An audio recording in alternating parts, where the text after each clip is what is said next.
Bismillahirrahmanirrahim. Assalamualaikum warahmatullahi wabarakatuh. Alhamdulillahirabbil alamin. Allahumma shalli ala Muhammad wa ala ali Muhammad amma ba'du. Sedulur beriman yang dirahmati oleh Allah Subhanahu wa taala, mudah-mudahan semuanya dalam keadaan sehat walafiat. Amin. Dan mudah-mudahan semua urusan dunia dan akhiratnya senantiasa diberikan kemudahan oleh Allah Subhanahu wa taala. Amin amin. Alhamdulillah kita bisa ketemu lagi kali ini di dalam kajian yang insya Allah tentunya menambah keyakinan, keimanan terhadap Allah Subhanahu wa taala. Namun sebelum saya lanjut, kita akan sapa dulu dengan orang-orang yang kita cintai, ya, terutama guru kita.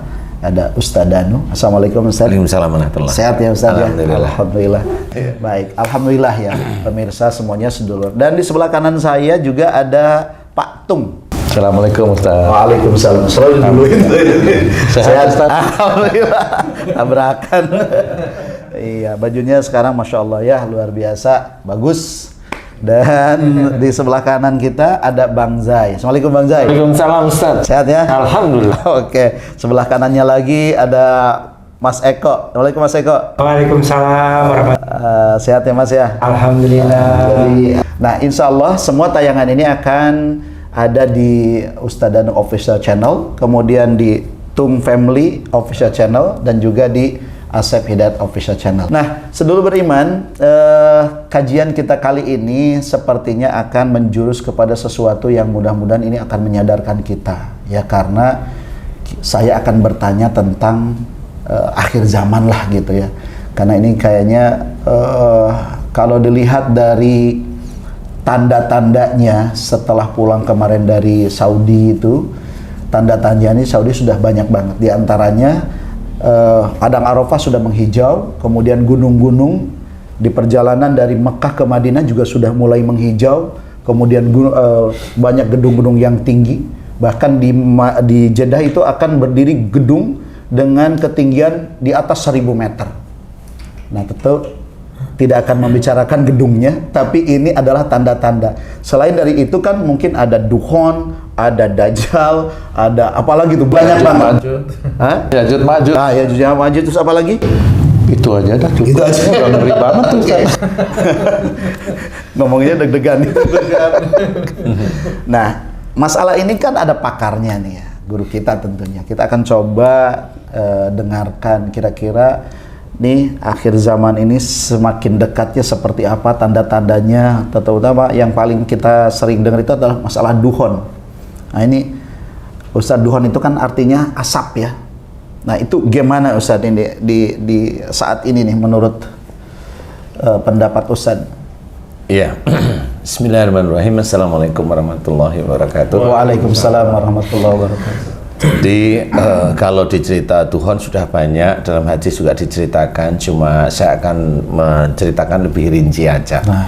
Sebagian cerita tentang Tuhan, datangnya bagaimana asteroidnya sudah betul, kemudian yang berperang siapa, yaitu Al-Mahdi, insya Allah sudah betul, yang diperangi siapa dari Al-Mahdi itu adalah anak buah Dajjal wujudnya siapa, manusia, sudah betul semua. Kemudian dari kita-kita yang di Indonesia ada yang mau perang bergabung dengan Al-Mahdi. Al-Mahdi sekarang itu belum dibaiat, jadi mau gabung di mana?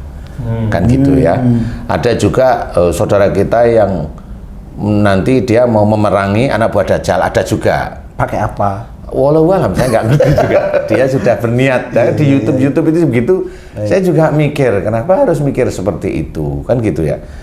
Sebenarnya yang harus difikirkan adalah, karena kalau saya kan mengalami ya, saya lihat anak buah Dajjal yang wujudnya itu lebih tinggi daripada jin itu di tubuh manusia itu, dia bisa mencengkram jin yang ada dalam tubuh manusia.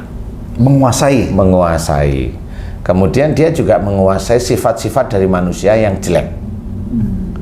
Nah, dari titik itu saya bisa berpikir bahwa anak buah Dajjal itu khususnya yang jumlahnya kurang lebih ya 70.000 di seluruh dunia ini, itu sudah terpilih sebenarnya oleh Dajjal yang saat ini masih di langit istilahnya, disembunyikan oleh Allah Ta'ala, jadi belum terlahir. Nah, anak buah Dajjal itu saat ini itu sebenarnya sudah komando-komandonya itu sudah mulai ada di tubuh manusia. Entah itu manusia yang non-muslim ataupun manusia muslim itu sudah ada. Pemicunya sudah ada berarti ya? Pemicunya kenapa anak buah Dajjal ada di tubuh dia itu sebenarnya sudah ada. Dan orang kalau itu muslim, dia sudah mengerjakan sendiri. Dengan cara-cara, yaitu cara-cara dia itu mengajarkan sesuatu. Umpamanya kalau dia muslim tapi dia itu mengajarkan belok dari syariat. Islam tapi belum tentu beriman kalau begitu. Ya, kalau dia beriman tapi belum lengkap aja, tapi dia belok aja kalau dia melakukan sesuatu belok. Walaupun dari sisi agama kelihatannya dia memang mumpuni ilmunya. Seperti itu. Jadi Dajjal masuk lewat situ? Memang dia akan nelisip masuk lewat yang merasa dia hebat, merasa dia ini, itu akan masuk ke daerah situ. Lininya Dajjal itu masuk. Kemudian siapa lagi yang dimasukin? Orang-orang yang punya ilmu kebal. Ustaz dulu punya ilmu kebal enggak? Dulu saya tanya dulu Ustaz. Kebal muka. Tebel itu. Iya. Kalau ilmu kebal tapi Ustaz kan sudah tobat ya, sudah dirontokin. Salah satunya yang dulu pada waktu di MNC itu dirontokin beneran ya. Alhamdulillah aman. Jadi yang dicari anak buah Dajjal itu adalah yang menjadi anak buah Dajjal itu salah satunya orang yang punya ilmu kebal. Walaupun itu kekebalannya itu dari bacaan Al-Quran, Ustaz. Rasul kan tidak mengajarkan. Kan kita itu disuruh kalau memang mau selamat dunia akhirat ya taat pada Allah, taat pada Rasul, atau kerjakan Quran dan juga sunnah, kan gitu. Kalau memang kebal itu ada cerita kebal ini kami baca dari ayat-ayat Quran, Rasul mengerjakan enggak ya sudah cukup. Selesai sudah. Berarti itu bukan dari ajaran Rasul. Nah, itulah salah satu yang menyimpang itu seperti itu. Kemudian ada yang punya ilmu menghilang. Nah, ini juga nanti akan dicari nih yang punya ilmu menghilang. Jadi kader-kader Dajjal. Seperti itu. Sebentar Ustaz, tadi ada 70 itu kader utamanya, panglima-panglimanya atau gimana tuh? Ya itu komando-komandonya lah. Paling tidak prajuritnya itu bisa diambil. Karena kalau komando nanti dia akan lebih tinggi lagi. Jadi itulah yang nanti dicari oleh Dajjal. Kan Dajjal nggak mungkin hanya orang yang dia laki-laki tapi kayak perempuan jadi anak berdajjal. Nggak mungkin lah. Kan masa begini? Dajjal sendiri malah ketawa nggak jadi perang nanti ya. Sebenarnya Dajjal itu Pak Ustadz nanti akan memerangi siapa sebenarnya Pak Ustadz? Sebenarnya kalau Dajjal sendiri komandonya itu dia akan mengganggu orang muslim. Mengganggu orang muslim, apa yang diganggu? Imannya, akidahnya itu diganggu. Dan yang saya amati sampai sekarang ini, Dajjal itu anak buahnya sudah masuk ke semua orang muslim. Jangan sampai orang muslim itu bilang tidak ada Dajjal. Kalau dia bilang tidak ada Dajjal, itu yang paling banyak malahan. Di dalam tubuhnya itu anak buah Dajjal sudah banyak, cuma tinggal dia termasuk nanti prajurit, atau dia tidak disukai oleh Dajjal, atau dia masuk sebagai komandonya nanti di Indonesia. Walau alam, saya nggak tahu. Kalau saya tanya, ada nggak Dajjal tubuh Ustadz? Banyak. Kemarin udah merasain kan gitu. Pada saat di mana di Mekah itu gimana rasanya di sini, ini bunyinya apa saja. Nah, itu anak buah Dajjal yang bunyikan apa. Nah, itu seperti itu karena anak buah Dajjal ngomong dengan jin ngomong itu beda. Jadi seseorang yang ingin tahu bahwa di dalam dirinya itu ada Dajjal, maka ada omongan. Ada omongan yang antara omongan anak buah Dajjal dengan jin itu beda. Nah, kalau jin itu gimana kuncinya, Q-nya? Contoh itu kalau jin itu ngomong di dalam tubuh itu biasanya aku bunuh mereka, aku bunuh keluargamu. Itu jin. Kalau Dajjal? Kalau Dajjal itu beda. Dajjal itu memaki. Hobinya memaki, dan memaki itu ada seseorang yang dia maki. Dia benci. Dia benci sekali. Dia maki orang itu. Hanya orang itu. Kalau disukain nggak dimaki itu, Ustaz? Kalau disukain nggak akan keluar itu anak buah Dajjal. Seneng aja dia, happy di tubuh orang itu, seneng. Karena orang itu sejalan dengan dia. Tapi kalau umpamanya Ustadz mau belajar beneran, tauhid beneran, dia nggak suka. Dajjal di dalam tubuh pasti akan keluar, dia bereaksi. Dia akan ngomong, mencoba untuk memaki orang yang Ustadz sukain karena mengajarkan tauhid, mengajarkan agama yang baik dan benar, dia nggak akan suka.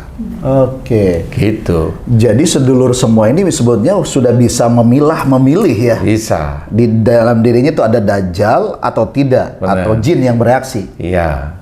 Jadi kalau mamanya yang saat ini menonton kita, kemudian ngomongin tentang dajjal, tiba-tiba ada di tubuh sedulur beriman itu, kok saya memaki Ustadz Danu ya? Gitu. Ada yang nah itu salah satunya sudah di situ. Boleh ditanyain, kamu siapa? Dia akan ngomong. Dia nggak akan ngomong jin. Aku jin bukan. Aku dukun santet bukan. Kalau dajjal dia akan ngomong pasti. Baik. Tidak akan sembunyi itu dia Ustaz. Dia akan pasti menjawab itu. Semakin si sedulur beriman itu semakin belajar tauhid kepada Allah Ta'ala kuat, semakin dia itu akan ngomong banyak sekali. Dan itu sudah banyak sekali dari pasien yang saya tanganin itu seperti itu. Jadi dajjal itu ada. Kenapa? Maunya saya lihat kajian Ustadz ini, enggak apa-apa, tapi lihat kajian Ustadz Danu, kenapa ada yang maki Ustadz di dada saya? Ya. Dia selalu mencoba begitu. Ini enggak, tapi kenapa kalau sama Ustadz maki? Akhirnya dia coba ketemu sama saya senyum-senyum. Itu dajjal. Kenapa ada di tubuh saya Ustadz? Karena kamu dulu sering keluar dari syariat Islam, cuma kamu nggak sadar kalau itu keluar. Baik. Nah, disitulah dajjal mulai, dan setelah kamu itu memahami agama, mencoba meluruskan tauhid beneran, nah dajjal di tubuh berontak dia. Seperti itu. Nah, kalau Insya Allah. misalnya seseorang nih, sekarang misalnya ada dajjalnya nih, nah, supaya dia terbebas dari dajjal itu, maka apa yang harus dilakukan, Ustaz? Sebenarnya hanya kembali ke jalan Allah aja. Luruskan tauhid itu aja. Jangan yang aneh-aneh seperti itu. Itu aja. Tauhid itu apakah hanya tepat waktu sholat, Enggak, puasanya 30 hari sebulan, atau gimana Ustaz? Itu salah satu. Salah satunya. Ya. Tapi yang sebetulnya yang tauhid itu yang seperti apa? Tauhid itu kebanyakan kan salah satunya begini. Perilaku seseorang ya sebenarnya itu diajarkan oleh Rasul, yang ditulis dalam Quran itu jarang dikerjakan. Itu salah satu yang menjadikan dajjal itu suka di situ. Contoh la taghdab wa lakal jannah. La taqtab wa lakal jannah umpamanya ya. Jangan marah bagimu surga. Kan tahu nih. Banyak ustadz yang menceritakan itu, tapi dirinya sendiri kadang-kadang masih marah. Nah, itu ya suka itu dia. Nah, itu dajjal masuk pasti. Peletnya dajjal itu Iya, marah. marah di situ. Dan jamaah dikasih tahu ya tahu. Tapi ya dia di rumah masih marah, masih ini malah. Itu yang disukain. Oke. Itu yang disukain. Jadi pelajaran-pelajaran dari Allah, umpamanya lintallahum, lemah lembutlah kamu kepada mereka. Perintah nggak itu? Perintah. Perintah dari siapa? Dari Allah. Tapi kenyataannya orang Muslim nggak mau lemah lembut. Kasar aja sama saudaranya sendiri, memaki saudaranya sendiri, jelas. Sama istrinya sendiri. Sama istrinya sendiri, sama suaminya sendiri. Seperti Masuklah itu. dia. Masuklah dia. Nah, kalau itu dilatih bertahun-tahun kan dajjalnya latihannya kuat juga dia. Oke. Nah, di situ sebenarnya tauhid itu rusak sendiri. Umpamanya contoh, fa'fu anhum, maafkan mereka. Perintah nggak? Perintah. Tapi kenyataannya orang Muslim nggak mau, malah mengajak berantem seperti itu. Siap. Nah, inilah tauhid-tauhid yang dilanggar. Seperti itu. Sholat umpamanya, loh, bisa nggak dari sholat itu masuk? Bisa. Sholat umpamanya disuruh bacaannya tartil. Tapi Ngebut. kan udah biasa katanya 40 tahun sholat kan Ustaz. Pokoknya udah pas tangan. Nah, biasanya itulah karena dia keluar dari aturan Allah. Oke. Nah, itu tetap keluar dari syariat. Nah, itu dajjal suka di situ. Kalau itu disukain sama jamaahnya, ya jamaahnya ya sudah siap-siap aja. Kalau saya seperti itu. Karena itu Allah sudah menceritakan kalau sholat pun bacaan harus tartil, harus jelas, kan gitu ya. Dia langgar ya sama. Oke. Gitu. Oke. Walau alam ya, tetapi yang saya amati seperti itu. Dan banyak kasus dari umpamanya marah, kaku hati, harusnya lemah lembut, dia kaku hati ya sama, itu masuk dajjal demi dajjal itu. Dan semakin itu dilatih menjadi hebat ya seperti itu. Oke. Kekakuan hati sama. Seperti itu ya. Egois. Dilatih terus menerus ya, akhirnya Dajjal itu ya terus menerus ada, terus lapis demi lapis terus. Karena egois itu kalau kita amati, orang yang egois itu kan kalau dinasihati kan jarang mohon ampun. Orang kaku hati kalau ditanya lah, kan saya dari dulu begini lah. Padahal muslim. Dia istighfar kalau sholat, tapi istighfarnya nggak tahu kemana dia istighfarnya. Kan nggak ketemu dia. Jadi istighfarnya itu nggak masuk dalam hatinya. Karena nggak paham mohon ampun kepada Allah Ta'ala, itu nggak paham mohon ampun yang mana. Baik. Sehingga Dajjalnya ya leyeh santai, malah nambah temennya datang. Nah itu Dajjal. Nah itulah yang disiapkan nanti oleh para Dajjal yang utama itu. Jadi jangan berpikir kalau muslim itu besok itu aman dari pengaruh Dajjal. Enggak, jangan berpikir begitu. Kalau mulai hari ini tidak luruskan tauhid, selesai. Ya, memang sih Rasulullah bilang kan, nanti kalau Dajjal sudah keluar, jangan sekali-kali kalian keluar dari rumah kalian. Masuklah kalian ke dalam rumah kalian kunci pintu. Artinya memang tidak ada yang sanggup. Iya, memang. Itu intinya kunci pintu itu bukan berarti rumahnya dikunci beneran sebenarnya. Iman mulai saat ini kuatkan. Sebenarnya itu sebenarnya. Iman mulai saat ini kuatkan. Jangan aneh-aneh. Baca Quran niatnya satu, lillahi ta'ala. Jangan baca Quran niatnya memang awal bismillah, tapi sebenarnya niat dibalik itu ngusir jin. Lah kan sama aja. Itu lillahi ta'ala mana? Sama di rumah itu punya istri, bilang dia sama istrinya sayang. Tapi di luar dia ada punya sayang yang lain. Kan gitu, Ustaz. Dajjal masuk itu. Masuklah Dajjal di situ. Makanya hati-hati. Hati-hati, luruskan tauhid. Insya Allah seperti itu kurang lebihnya. Sekarang Ustaz kan itu berbicara Dajjal tuh. Nah nanti pada saat Dukhon, tadi kan kita sedikit nyentil Dukhon tuh. Ini Dajjal ini waktu Dukhon masih ada atau Dajjal itu munculnya setelah Dukhon? Maksudnya Dajjal yang asli. Iya, Dajjal yang asli itu, ya. Wallahu alam. Wallahu alam itu haknya Allah. Baik. Mau nanti dia muncul setelah Tuhan muncul atau sebelum Tuhan, sebenarnya Dajjal sudah aja kita nggak akan tahu. Oke, itu hak Allah berarti. Itu haknya Allah. Karena tetap Dajjal yang asli wujudnya manusia tetap nanti akan nyelip di antara manusia. Oke. Ya. Berarti sekarang itu hanya sifat-sifat Dajjal yang memang sudah masuk ke dalam relung hati manusia yang tidak beriman. Iya. Kan begitu? Iya, tidak beriman lah ya. Oke, sekarang ketika nanti Dukhon ada, nah orang-orang yang ini, yang tadi katakanlah di dalam dirinya banyak Mr. DJ itu gimana tuh Ustaz? Sekarang kan gini ya, kita mikirnya nyantai aja. Besok itu Dukhon itu makan kan nggak bisa Ustaz. Baik.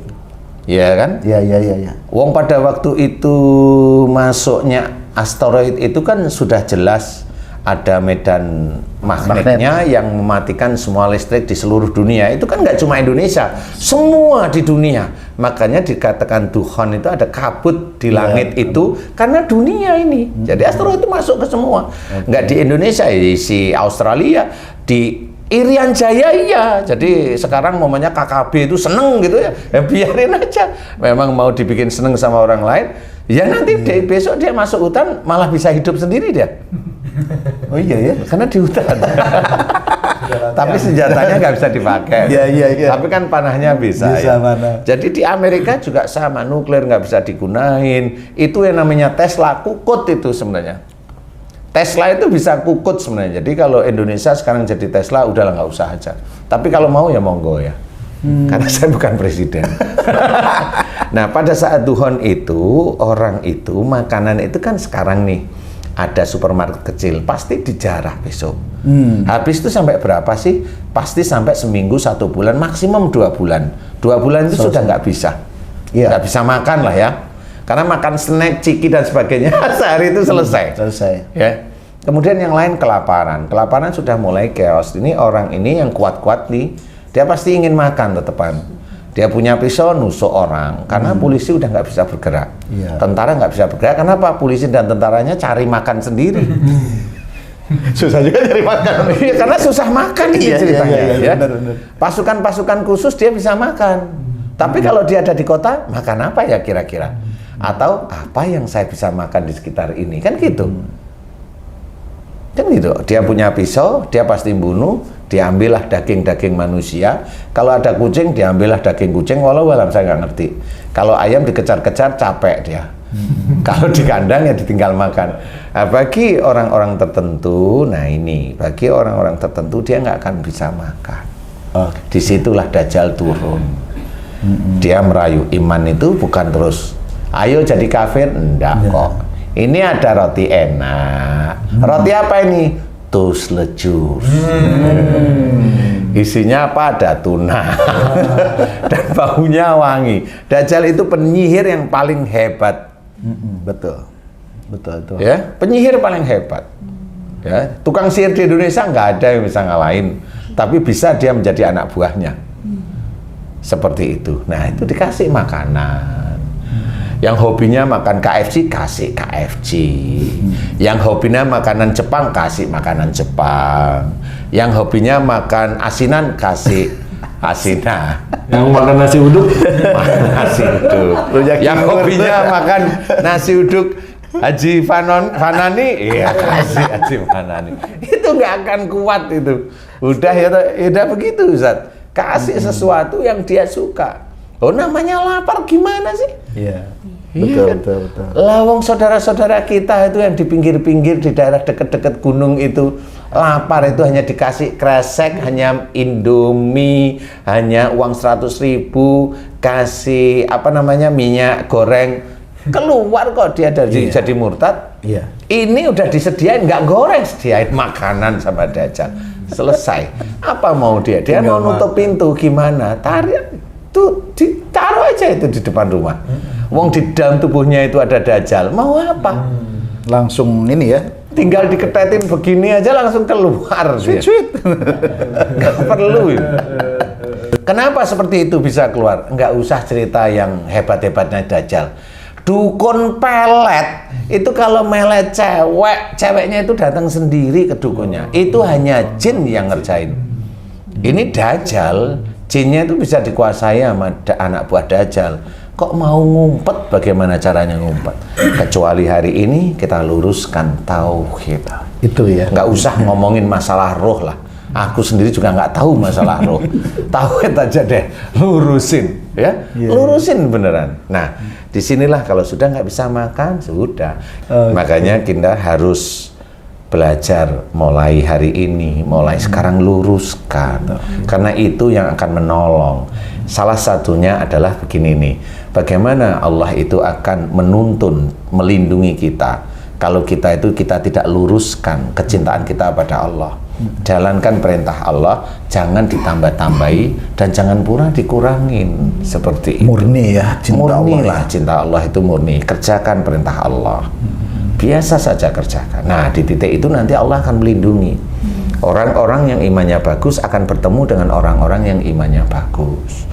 Bagaimana kalau mengusahakan dia punya jamaah, masa hanya cuma bangun rumah aja, rumah akhir zaman umpamanya. Lu nggak cukup rumah akhir zaman. Berarti harus kampung. Harus kampung, memang betul-betul harus kampung. Ini dia nih. Makin menarik nih. Nah, kira-kira Ustadz sudah ada arah ke sana bikin kampung akhir zaman belum ini ceritanya? Ya, insya Allah dan alhamdulillah sudah lah ya. Sudah ya? Ya, sudah. tempatnya sudah tersedia. Sudah tersedia. Ya, sudah, tempat belum sudah tersedia, masih dalam, bukan masih dalam. Alhamdulillah sudah banyak yang terbeli dan ini harus terbeli lagi. Ini sudah tadi pembangunannya udah mulai juga dibangun. Kalau pembangunan belum harus ya? bikin jalan, harus bikin tampungan air, harus kan dibikin. Tampungan air harus untuk nanti untuk sawah, untuk pengairan sawahnya, pengairan ikan, pengairan untuk ternak, pengairan untuk macam-macam. Ini adalah persiapan untuk kampung akhir zaman itu. Iya, nanti disiapkan juga tentara. Bukan tentara di sini mau nyaingin TNI ya, bukan. Tentara itu besok kalau Tuhan baru Keluar. siap kamu jaga ya, seperti itu. Harus diaktifkan. Jadi kalau sekarang enggak, insya Allah. Nah, ini kampung yang nanti dibuat oleh Ustadz ini kira-kira berapa banyak nih kakaknya nih? Terus saya ada di situ nggak kira-kira? Couplingnya dijual nggak tuh? Nah, itu dia. Kalau kapling itu Kan saya sudah bilang, saya yang beli, kan gitu ya. Masa jual kan saya nggak terlalu saya pikirin. Intinya adalah tauhid itu diluruskan, ya. Diperkirakan tuh di kampung itu akan ada berapa kakak? Ya jangan banyak-banyak. Oh, nggak banyak. Yang penting kan harus mau macul. Artinya Ustaz terima pendaftaran Ustaz. Enggak juga ada. Dibeli nggak boleh. Nyumbang boleh nggak Ustaz nyumbang? Enggak. Enggak boleh. Daftar. Enggak juga kalau daftar. Terus gimana ini? Iya. Ya, maksudnya enggak juga, belum waktunya. Iya, memang saya nggak buka pendaftaran.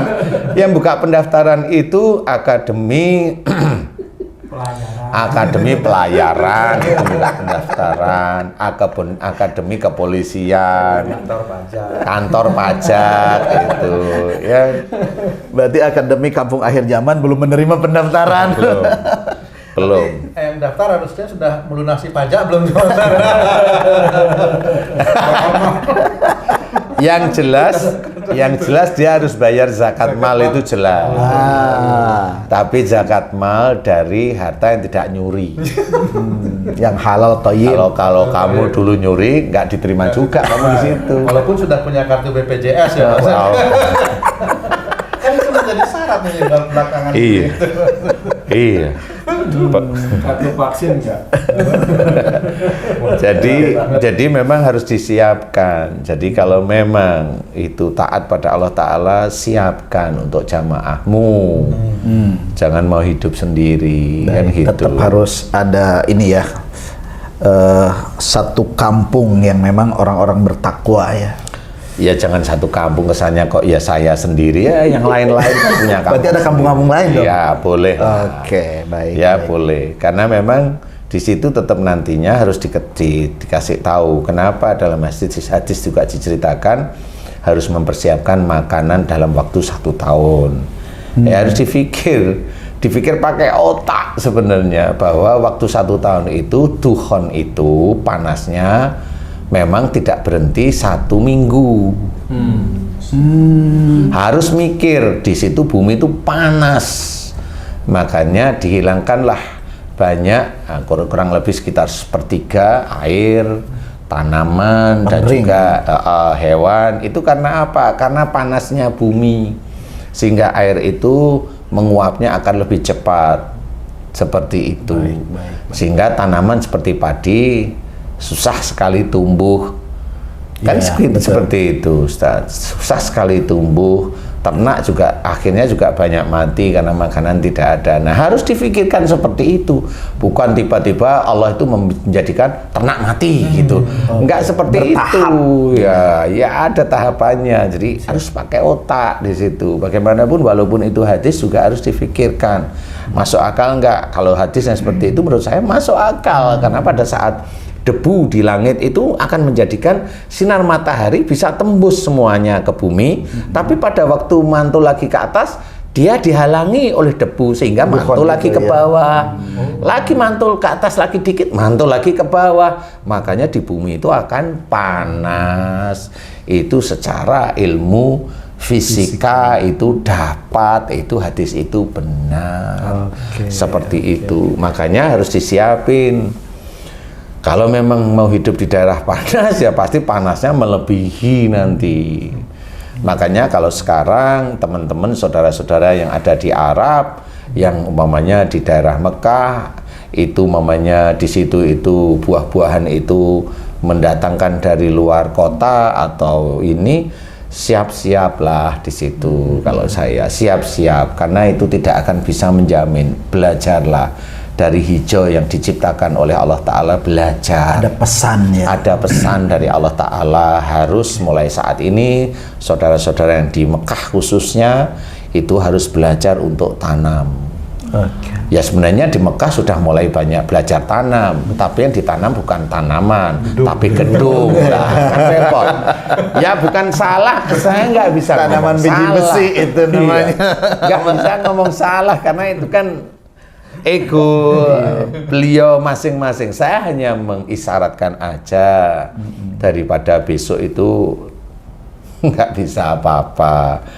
Ya, nah, disinilah yang harus disiapkan. Jadi yang menghadapi nggak cuma Dajjal. Nah, pada saat orang itu nggak bisa makan, gimana mau saudara-saudara kita itu berperang melawan anak buah Dajjal? Wong perutnya lapar.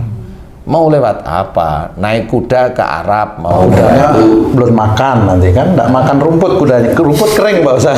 Makan apa kudanya? makanya saya aja berpikir, ngurusin perut aja sama ibadah susah loh besok. Apalagi lawan Apalagi Dajjal. lawan anak buah Dajjal yang relatif dia itu pasti disuplai oleh Dajjalnya yang asli. Allahu Akbar. Dia gimana? Astagfirullah. Kita harus mengacu pada kematian cucu Rasul Muhammad, Hasan dan Husain ya. Itu meninggalnya karena apa? Kelaparan sebenarnya. Itu harus difahami salah satunya. Makanya kita harus belajar. Janganlah, ya ayo harus belajar. Kita manusia biasa, tetangga Rasul bukan, saudara Rasul bukan. Ya, harus belajar. Kita manusia biasa yang masih mempunyai banyak karakter kurang baiknya. Aduh, itu masalahnya. Jadi jangan berpikir mau berperang melawan anak buah Dajjal, ngurusin perut kita aja susah. Kalaupun ada saudara kita cerita, loh kita disuruh makan kita itu zikir katanya. Boleh, saya sih terima, nggak ngeyel, cuma saya itu gini, kalau kamu mau jadi guru sekarang, belajarlah zikir, nggak usah makan. Iya. Mulai sekarang kan begitu, sehingga dalam waktu 4 bulan itu zikir aja bisa nggak zikir tapi mengadakan aktivitas kan seperti itu. Nah itu harus dilakukan, dilatih sehingga dibuktikan, jangan hanya cuma cerita. Namanya kemiskinan itu dekat dengan kekufuran. Lapar itu juga salah satu wujud gambaran kemiskinan sebenarnya. Harus difikirkan. Jadi hadis Nabi itu saling terkait semuanya. Nah ini yang harus kita fikirkan, harus berpikir yang positif. Makanya di sini harus disiapkan lahan. Lahan nggak untuk kita sendiri, enggak, untuk orang. Harus mau nyangkul, harus mau nanem, harus mau mengikuti perintah atasan atau pimpinan yang memang pimpinan di sini benar-benar mengacu pada Allah Ta'ala. Kan seperti itu. Harus tanaman harus disiapkan. Tanaman yang bisa lebih dari 1 tahun itu apa yang bisa dimakan. Umpamanya, saya kasih tahu aja apa adanya. Umpamanya waluh, apa namanya? Labu. Waluh, labu atau pumpkin istilahnya. Itu yang bisa lebih dari 1 tahun, 2 tahun itu masih bisa. Kelapa boleh. Karena memang di tempat yang saya beli ini sudah mulai nanam kelapa yang nanti mudah-mudahan insya Allah 4-5 tahun itu sudah berbuah. Kelapanya nggak cuma 1, memang harus ribuan. Karena untuk apa? Untuk setiap hari apa? Untuk masak ada, untuk bikin minyak kelapanya ada, untuk bikin gula kalau kita mau minum ada. Kan harus seperti itu. Untuk sehari-hari tanaman yang harus kita makan pada saat kita kelaparan itu apa? Umpamanya jagung yang dikukus kemudian dikeringkan, yang dikeringkan yang bisa ditanam, bisa dipakai besok kalau mau dimakan, itu harus dipakai. Kemudian labu atau waluh atau pumpkin itu tadi. Kemudian apa lagi? Banyak sebenarnya hal. Buah-buahan, jangan buah-buah yang semangka makan, itu nanti mati. Buah-buahan yang pohon, nangka, durian atau apa. Makanya kenapa kita harus punya, besok itu harus punya tentara untuk menjaga, karena memang harus seperti itu. Karena besok akan dirajah oleh orang-orang yang kelaparan. Dijarah ya. Dijarah oleh orang-orang yang kelaparan. Kita harus jadi kasih tahu kalau besok memang ada di lahan kita, kamu jangan ambil, jangan nyuri. Kamu muslim bukan muslim, sholat nggak? Saya udah berhari-hari atau berbulan atau berminggu nggak sholat, saya butuh makan. Kalau butuh makan, bantu ini kerja. Yang penting kamu makan dan ibadah, kita kasih seperti itu. Jadi kita latih yang penjara itu menjadi seorang yang normal lagi. Ini kan amal soleh juga. Siap. Ya kan? Tapi bagi orang-orang yang hanya sebagai apa namanya? Sebagai sebagai parasit ya Tidak lah. Saya hanya orang-orang yang betul-betul hatinya tulus bertauhid kepada Allah Ta'ala. Karena memang itu susah. Insya Allah kurang lebihnya begitu. Wallahu a'lam. Oke, Ustaz, terakhir mungkin pertanyaan saya nih. Lokasinya kan sudah ada tuh, tapi di daerah mana kira-kira? Lokasi itu insya Allah ada di daerah pikiran saya. Saya nggak akan nyebut saya. Belum waktunya saya nyebut. Oke. Iyalah. Bisa di sana. Hah? Ngevlog? Oh, kalau ngevlog mah bebas. Nggak tahu lokasinya. Kalau ngevlog mah bebas, insya Allah. Nanti saya akan ngevlog. Mana lahan ini mah? Iya, mah harus ngevlog. Kalau ini nggak omong kosong ya. Siap. Tapi nanti ketahuan loh lagi ngevlog di mana gitu kan, karena sekarang ada lokasi bisa terdeteksi. Lokasi nggak bisa terdeteksi, insya Allah lah. Karena memang itu memang harus tanda-tanda daerah itu harus ditutup istilahnya. Oke. Seperti itu. Karena memang saya kan biar tidak diceritakan bahwa saya hanya omong doang aja. Insya Allah ada. Sudah berjalan, anak-anak sudah mulai nanam kelapa sama mencoba nanam cabai. Alhamdulillah sudah mulai berhasil, dan nanti nanam yang lain. Ternak ya mulai, sudah mulai. Sudah berapa hektar, Ustaz? Yang sudah terjadi ini masih di 30 hektaran lah, subhanallah. Tapi masih berencana sekitar 150 hektar kalau diizinkan oleh Allah Ta'ala. Amin, amin, amin. Kita coupling ya. Tadi nggak terima pendapat. khusus jalur lain. Oke, sedulur beriman, ini perbincangan hari ini nih sebetulnya membuat merinding ya, karena terbayangkan bagaimana pada saat terjadinya dukhon nanti ya, kemudian dajjal, wah ini otak saya jadi agak-agak gimana gitu, gemeresek gitu. Oke, Ustaz, sebelum ditutup mungkin barangkali ada kalimat yang apa yang bisa Ustaz simpulkan dari pertemuan kali ini, Ustaz. Insya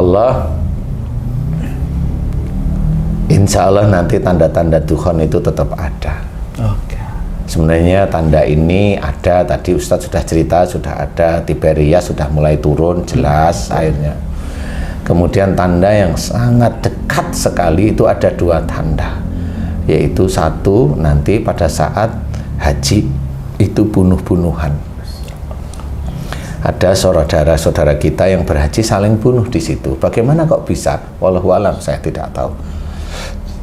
Di mana tempatnya? Wallahu alam. Yang saya amati kayaknya di depan Ka'bah yang saya amati. Tapi bisa aja di lain tempat, tapi ini di bulan Dzulhijjah. Jadi betul-betul ini di bulan haji. Satu itu, yang kedua itu nanti insya Allah Mekah itu gempa. Dan 2 hal ini nanti akan terekspos di TV. Insya Allah akan terekspos di TV. Baik. Jadi kalau satu udah muncul bunuh-bunuhan di bulan Dzulhijjah, tinggal tunggu satu lagi, yaitu gempa. Selesai. Selesai sudah. Berarti sudah benar-benar itu sudah tinggal ya hitungan dekat ya. Sudah hitungan ini ya, dia nggak bisa cerita. Memang kalau orang itu saat ini masih hobinya itu pamer harta, ya monggo, kan gitu ya.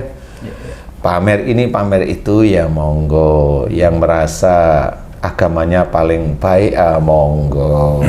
Yang hobinya fitnah saudaranya, ya monggo, kan gitu ya. Intinya tetap lurus. Ayolah kita belajar lurus betul di hadapan Allah. Kalaupun umpamanya kita difitnah, biarkan saja, kan gitu ya. Kalau umpamanya memang kita itu diuji dengan apapun oleh Allah Ta'ala, terima dengan lapang dada. Enak atau tidak enak, terima. Nah, wallahu a'lam. Oke, terima kasih Ustadz atas pencerahannya kali ini yang sangat luar biasa. Jadi sedulur beriman, kita perlu banyak berpikir, kita perlu banyak berubah, dan ucapan iman itu bukannya sekedar di lisan, tapi masuk ke hati dan kemudian aplikasikan dalam kehidupan. Dengan kunci beriman yang sungguh-sungguh kepada Allah, inilah yang akan menolong kita. Kita tetap berikhtiar semaksimal mungkin untuk memperbaiki diri. Dan mudah-mudahan apa yang disampaikan oleh beliau ini, hari ini, detik ini kita siap untuk kembali ke fitrah kita. Terima kasih atas kebersamaannya dan mohon maaf apabila dalam vlog kali ini mungkin barangkali ada yang bikin apa namanya itu bergetar. Ini saya susah ngomong nih. Takut. Oke, terima kasih. Mohon maaf lahir batin. Wabillahi taufiq wal hidayah. Assalamualaikum warahmatullahi wabarakatuh. Waalaikumsalam warahmatullahi wabarakatuh.